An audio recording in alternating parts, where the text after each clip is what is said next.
Hello, today I'm going to read a wonderful story called Whatever Wanda Wanted, written by Jude Wisdom.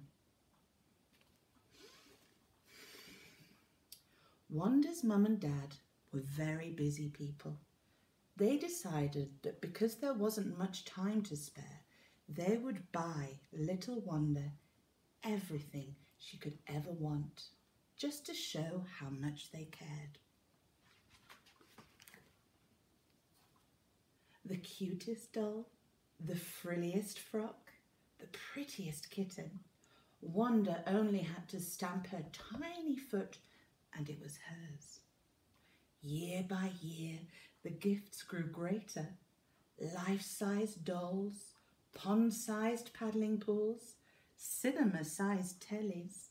The house was stuffed with presents because whatever Wanda wanted, Wanda got. At school, Wanda had the biggest and best lunch box of all, but if she spotted something in someone else's box she wanted, she'd stamp and scream until she got that too. And if one of her classmates brought in a new toy at show and tell, Wanda would reply, "Oh, I've got 23 of those." So as you can imagine, the one thing Wanda didn't have was any friends.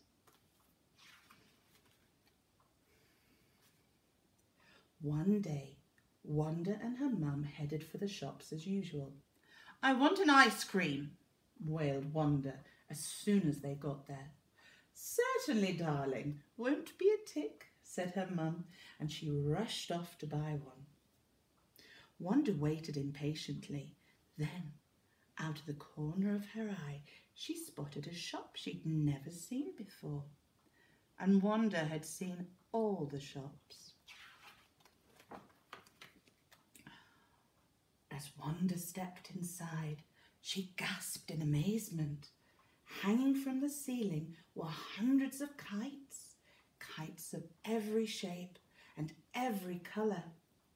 But there was one that really caught Wanda's eye. Hanging from the ceiling was a magnificent kite, a truly tremendous kite, the biggest and best kite of them all. "Can I help you?" asked the shopkeeper. "I want that kite," snapped Wanda. "Ah, yes, beautiful, isn't it? But that particular kite is not for sale." "Give me the kite," hissed Wanda. "Not for sale," said the shopkeeper. Well, that did it. Wanda glared, Wanda stamped, Wanda spluttered, and her face turned red with fury. She ranted and raged until her eyes became as big as dustbin lids. "I want that kite. I want it now," she screamed. "All right," said the shopkeeper. "Have it. But beware, Wanda. The kite that you choose is a wonderful sight, a marvellous, magical, mystical kite, a truly remarkable kite, but beware. It can do horrid things when it's up in the air." But Wanda wasn't listening. She had grabbed hold of the kite's silvery string. "Got you, kite," she said.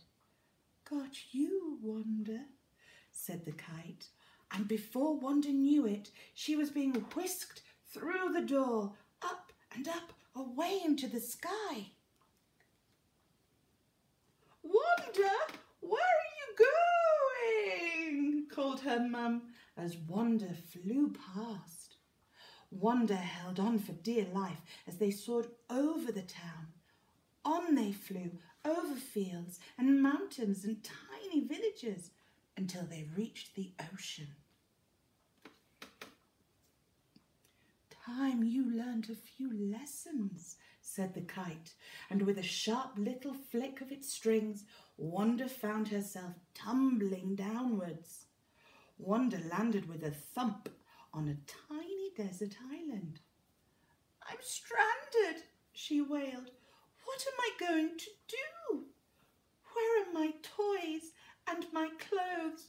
And who will cook my breakfast? And—" She bit her lip and her eyes filled with tears.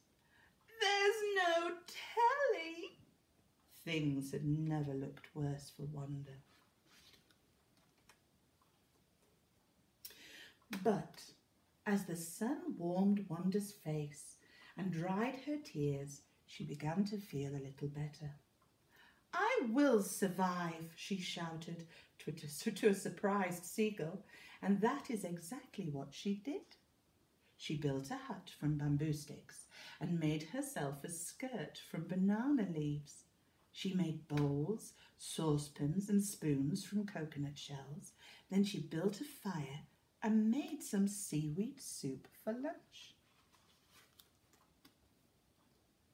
As the days went by, Wanda grew to love her new life. One day, a passing whale called Bill smelt Wanda's delicious fish stew and decided to drop in for a chat. Wanda invited him to stay for dinner.